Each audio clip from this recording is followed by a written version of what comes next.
Hi friends, ఈరోజు మనం episode 9 చూడబోతున్నాము.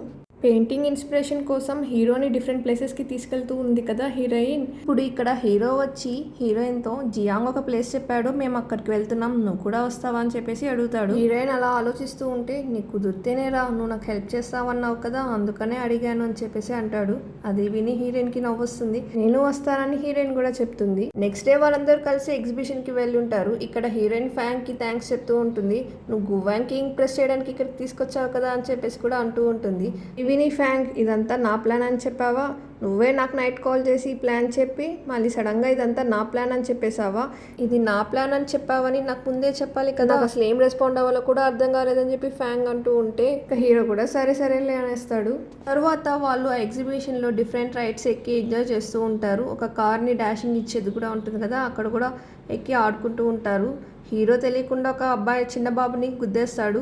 ఆ చిన్న బాబు వాళ్ళ అమ్మ దగ్గరికి వెళ్ళి కంప్లైంట్ చేసి ఏడుస్తూ ఉంటాడు. పాపం తర్వాత హీరోయిన్ ఆ చిన్న బాబు దగ్గరికి వెళ్ళి చాక్లెట్ ఇచ్చి కూల్ చేస్తుంది.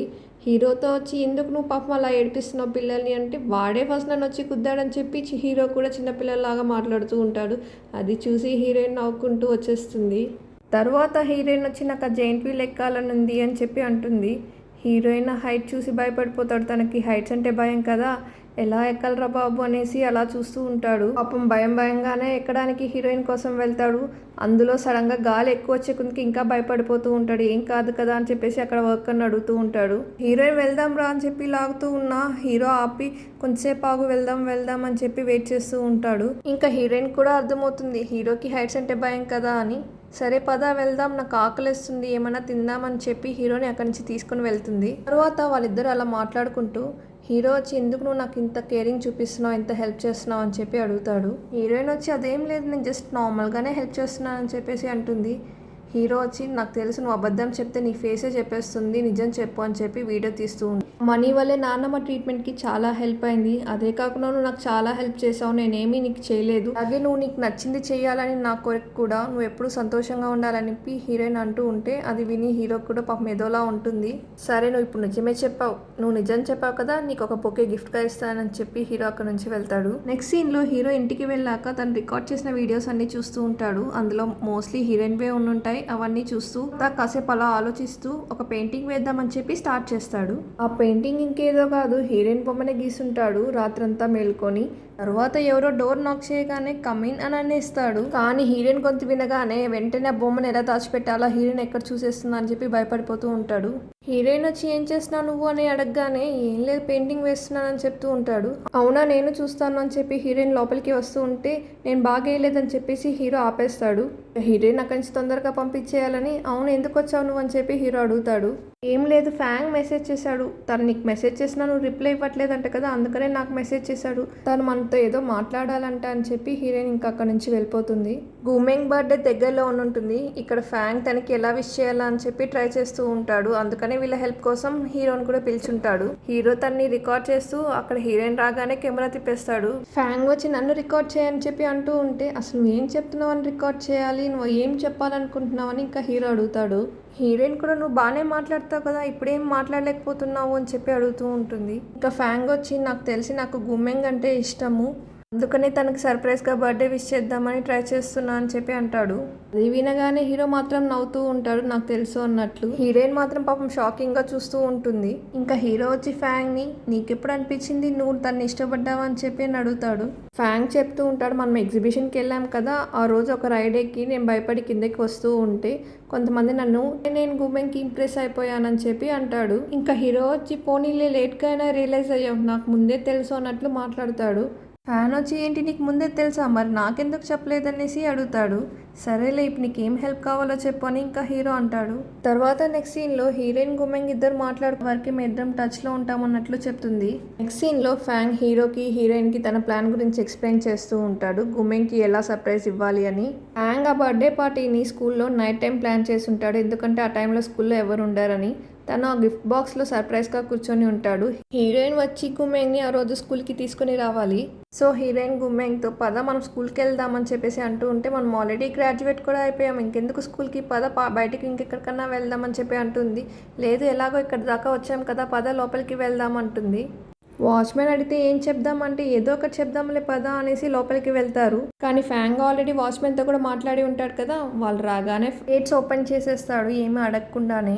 ఇంకా ఎంట్రన్స్ అంతా ఫ్యాంగ్ డెకరేట్ చేసి ఉంటాడు లైటింగ్స్తో అంతా. ఇంకా అదంతా చూస్తూ ఎంజాయ్ చేస్తూ ఉంటుంది గుమెంగ్. కానీ గుమెంగ్కి ఆల్రెడీ డౌట్ వచ్చేసి ఉంటుంది తనకి ఏదో సర్ప్రైజ్ ప్లాన్ చేస్తున్నారని చెప్పి. వెంటనే అక్కడ నుంచి నేను గ్రౌండ్కి వెళ్తున్నానని చెప్పేసి ముందుకు వెళ్ళిపోతూ ఉంటుంది. హీరోయిన్ కూడా పాపం ఆపడానికి ట్రై చేస్తూ ఉంటుంది, ఎందుకంటే ఇంకా అక్కడ ఫ్యాంగ్ రెడీగా లేడు. ముందు రోజు ఫ్యాంగ్ హీరోతో ఒక గెటప్ వేసుకొని సర్ప్రైజ్ ఇవ్వడానికి రెడీగా ఉండాలి నువ్వు ఫీల్డ్లో అని చెప్పి ఉంటాడు. కానీ హీరో ఈ ఎండలో నేను ఆ గెటప్ వేసుకుని అంతసేపు నేను ఉండలేను, అందులో నాకు అంత టైం లేదు, నేను పెయింటింగ్ వేసుకోవాలి అని చెప్పేసి అంటాడు. ఫ్యాంగ్ కూడా ఆలోచించి అది కూడా కరెక్టే అని చెప్పి ఇంకా వాచ్మ్యాన్కి చెప్తాడు ఆ గెటప్ వేసుకోమని చెప్పి. అని పాపం ఆ రోజు వాచ్మ్యాన్ ఏదో బాత్రూమ్కి వెళ్ళి సరిగ్గా ఫోన్ లిఫ్ట్ చేయకుండా ఉంటాడు. ఇక్కడేమో పాపం ఫ్యాంగ్ భయపడుతూ ఉన్నాడు, ఏంటి నా సర్ప్రైజ్ అంతా వేస్ట్ అయ్యేలాగా ఉంది అని చెప్పి. వెంటనే హీరోకి కాల్ చేస్తూ ఉంటాడు.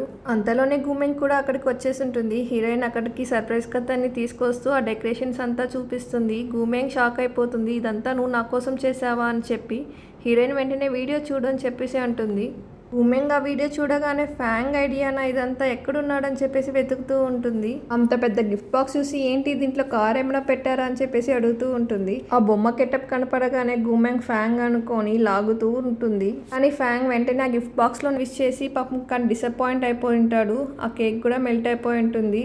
ఇదంతా ప్లాన్ చేయలేదు కానీ ఇలా జరిగిపోయిందని చెప్పి ఫీల్ అవుతూ ఉంటాడు. గుమెంగ్ వచ్చి అదంతా ఏమీ లేదు, సర్ప్రైజ్ అంతా బాగుందని చెప్పి తన్ని కూల్ చేయడానికి ట్రై చేస్తూ ఉంటుంది. తర్వాత హీరోయిన్ వచ్చి మనం వెళ్ళిపోదామని చెప్పి అక్కడ నుంచి ఇంకా వాళ్ళిద్దరు వెళ్ళిపోతూ ఉంటారు. హీరోయిన్ వచ్చి మీకు వేడిగా ఉన్నట్లుంది కదా, మీకు ఒక వాటర్ బాటిల్ తీసిస్తాను పదా అని చెప్పి ఒక షాప్కి తీసుకొని వెళ్తుంది. ఇక్కడ ఫ్యాంగ్ గుమెంగ్ ఇద్దరు మాట్లాడుకుంటూ ఉంటారు. ఫ్యాంగ్ గుమెంగ్తో నువ్వంటే నాకు ఇష్టం, నాకు గర్ల్ ఫ్రెండ్గా ఉంటావా అని అడుగుతాడు. గుమెంగ్ వెంటనే నో పోరా అన్నట్లు చెప్పేస్తుంది. హీరోయిన్కి ఏమో తెలుసా గెటప్లో ఉండేది హీరోనే అని, అందుకనే ఇలా చేస్తూ ఉంటుంది. వెంటనే హీరోకి మెసేజ్ చేస్తున్నావు ఎక్కడున్నావు అని చెప్పి. హీరోకి ఆ మెసేజ్ రాగానే తీసి చూస్తూ ఉంటాడు. హీరోయిన్ అదంతా చూస్తూ నవ్వుతూ వెంటనే హీరో దగ్గరికి వెళ్ళి తన మాస్క్ని తీసేస్తుంది. హీరో వచ్చి ఎలా కనిపెట్టావు నన్ను అని అడిగితే, ఇంత హైట్ పర్సన్ మన స్కూల్లో ఎవరు వర్క్ చేస్తున్నారని చెప్పేసి హీరోయిన్ అంటుంది. తర్వాత హీరోయిన్ వచ్చి అవును రానన్నావు కదా మరి ఎందుకు వచ్చావు, పెయింటింగ్ ఎంతవరకు వచ్చింది అని అడుగుతుంది. హీరో అదంతా ఇంకా ఏం స్టార్ట్ అవ్వలేదు, నేను ఒక ప్లేస్కి వెళ్ళాలనుకున్నాను కానీ ఫ్యాంగ్ రాలేదు, నువ్వు వస్తావా అని చెప్పేసి అడుగుతాడు. సరే పద వెళ్దాం అని చెప్పి హీరోయిన్ కూడా అంటుంది. హీరోయిన్ అలా బైక్ స్టార్ట్ చేస్తూ ఉంటే ఏంటి మనం బైక్లో వెళ్తున్నామా, కార్లో వెళ్దాం పదా అంటే మనీ ఎందుకు వేస్ట్ పద బైక్లోనే వెళ్దామని హీరోయిన్ అంటుంది. నాకు ఈ బైక్ అంతా నడపడం రాదంటే డ్రైవ్ చేస్తాలని హీరోయిన్ అనగానే ఇంకా హీరో కూడా బైక్ వెనకాల ఎక్కి అలా ఎంజాయ్ చేస్తూ వెళ్తూ ఉంటారు. హీరో హ్యాపీ ఫీల్ అవుతూ హీరోయిన్ ఫొటోస్ తీస్తూ ఉంటాడు. కానీ వాళ్ళిద్దరు అక్కడ పోలీసుల దగ్గర బుక్ అయిపోతారు. పోలీస్ వచ్చి హెల్మెట్ ఎక్కడ అని హీరోని అడుగుతూ ఉంటే వెంటనే హీరో ఆ మాస్క్ పెట్టుకుంటూ ఉంటాడు, ఇదే హెల్మెట్ అన్నట్లు. వెంటనే హీరోయిన్ పోలీసులకి సారీ చెప్పి ఇది మళ్ళీ రిపీట్ అవ్వదని చెప్తుంది.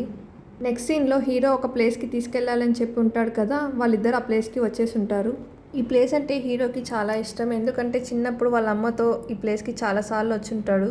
తర్వాత ఒక షాప్ ఓనర్ వచ్చి వాళ్ళిద్దరిని రిసీవ్ చేసుకుంటూ ఉంటాడు. తర్వాత హీరోయిన్ లోపలికి వెళ్ళి అక్కడ ఉన్న పెయింటింగ్స్ అంతా చూస్తూ ఉంటుంది. పెయింటింగ్స్ అంతా బాగున్నాయని చెప్పి హీరోయిన్ అంటూ ఉంటే ఆ షాప్ ఓనర్ వచ్చి ఈ పెయింటింగ్స్ అంతా హీరో వాళ్ళ అమ్మనే గీసిందని చెప్పేసి అంటాడు. వెంటనే హీరో లోపలికి వెళ్ళి ఆ పెయింటింగ్స్ హీరోయిన్ చూడకుండా అడ్డుపడుతూ ఉంటాడు. ఆ పెయింటింగ్స్లో ఉన్న చిన్న బాబు నువ్వేనా అని చెప్పేసి హీరోయిన్ అడుగుతుంది. హీరో వెంటనే కాదని చెప్తూ ఉంటే మీ అమ్మకి నువ్వంటే చాలా ఇష్టం అనుకుంటా, ఈ పెయింటింగ్స్ చూస్తుంటేనే తెలుస్తుంది అని చెప్పేసి అంటుంది. హీరో అదేమీ కాదు, మా అమ్మకి నేనంటే ఇష్టం లేదు, లేకపోతే నేను ఎందుకు ఇంత ఒంటరిగా ఉంటానని చెప్పేసి అంటాడు. తర్వాత అక్కడికి ఒక చిన్న బాబు వచ్చి నాకు ఒక హెల్ప్ చేయని చెప్పేసి హీరోని అక్కడి నుంచి తీసుకెళ్తాడు. అక్కడ చూస్తే ఒక కైట్ ఇరుక్కుపోయి ఉంటుంది చెట్టు పైన. ఆ చిన్న బాబు హీరోతో ఆ కైట్ తీసి ఇవ్వ ప్లీజ్, మా నాన్న మళ్ళీ నాకు కొత్త కైట్ కొనివ్వడు అని చెప్పేసి అంటూ ఉంటాడు. ఇక వెంటనే హీరోయిన్ ఆ చెట్టు ఎక్కి ఆ కైట్ తీయడానికి ట్రై చేస్తూ ఉంటుంది. హీరో ఏమో జాగ్రత్త అని చెప్తూ ఉంటే ఆ కైట్ లాగుతూ హీరోయిన్ కింద పడిపోతూ ఉంటే హీరో వెంటనే పట్టుకుంటాడు. ఇంకా వాళ్ళిద్దరు అలా కింద పడుకొని నవ్వుకుంటూ ఉంటే ఆ చిన్న బాబు వచ్చి థ్యాంక్స్ చెప్పి వెంటనే ఆ కైట్ తీసుకొని వెళ్ళిపోతాడు. నెక్స్ట్ సీన్లో షాప్ ఓనర్ హీరోయిన్తో, హీరో ఎప్పుడు ఒంటరిగానే ఉండేవాడు, ఇంతవరకు ఎవరిని ఇక్కడికి తీసుకురాలేదు, ఫస్ట్ టైం నిన్నే తీసుకొని రావడం, దీన్ని బట్టే అర్థమవుతుంది తనకి నువ్వంటే ఎంత ఇష్టమో. తనకి వాళ్ళ అమ్మంటే చాలా ఇష్టం, ఎప్పుడు ఇక్కడే కూర్చొని వాళ్ళ అమ్మతో పెయింటింగ్స్ వేస్తూ ఉంటాడు అని ఆ షాప్ ఓనర్ హీరోయిన్తో చెప్తూ ఉంటే హీరో కూడా హీరోయిన్ని అక్కడికి పిలుస్తాడు. వెంటనే హీరోయిన్ కూడా హీరోతో కలిసి అక్కడ ఆడుకుంటూ ఉంటుంది. తర్వాత నెక్స్ట్ సీన్లో హీరో అలా కూర్చొని ఏం పెయింటింగ్ వేద్దామా అని చెప్పి ఆలోచిస్తూ ఉంటాడు. హీరోయిన్ వచ్చి ఏం ఆలోచిస్తున్నావు అని చెప్పి హీరోని అడుగుతుంది. ఇక్కడికి వచ్చినాక కొంచెం కాన్ఫిడెన్స్గా ఉంది, మా అమ్మ కన్నా కొంచెం డిఫరెంట్గా పెయింట్ చేయగలను అని చెప్పి అంటాడు. తర్వాత హీరోయిన్ నీకు ఏమైనా హెల్ప్ కావాలా అని చెప్పి అడుగుతుంది. హీరో లేదు అని చెప్పగానే సరే నేను నిన్ను డిస్టర్బ్ చేయను అని చెప్పి ఇంక అక్కడ నుంచి వెళ్తూ ఉంటే లేదు నువ్వు నా పక్కనే ఉండు అని చెప్పి హీరో అంటాడు. నెక్స్ట్ సీన్లో హీరోయిన్ అలా పడుకొని ఉంటే హీరో దగ్గరికి వచ్చి తనని లేపి తన పెయింటింగ్ని చూపిస్తాడు. హీరోయిన్ ఆ పెయింటింగ్ చూడగానే షాక్ అయిపోతుంది. అది చూస్తే క్లియర్గా తెలుస్తుంది తన గురించి ఆ పెయింటింగ్ వేశాడని. హీరో వచ్చి పెయింటింగ్ ఎలా ఉంది అని చెప్పి అడుగుతుంటే హీరోయిన్కి ఏం చెప్పాలో అర్థం కాక అలా చూస్తూ ఉంటుంది. వెంటనే హీరో నువ్వే నా ఇన్స్పిరేషన్, అందుకే ఈ పెయింటింగ్ ఇంత బాగా వచ్చిందని చెప్పగానే హీరోయిన్ ఫీలింగ్గా అలా చూస్తూ ఉంటుంది. వాళ్ళిద్దరు అలా చూసుకుంటూ ఉంటారు. అంతటితో ఈ ఎపిసోడ్ అయిపోతుంది. ఈ వీడియో నచ్చితే లైక్ చేయండి, షేర్ చేయండి, కమెంట్ చేయండి. మరిన్ని వీడియోస్ కోసం సబ్స్క్రైబ్ చేయడం మర్చిపోకండి. బాయ్.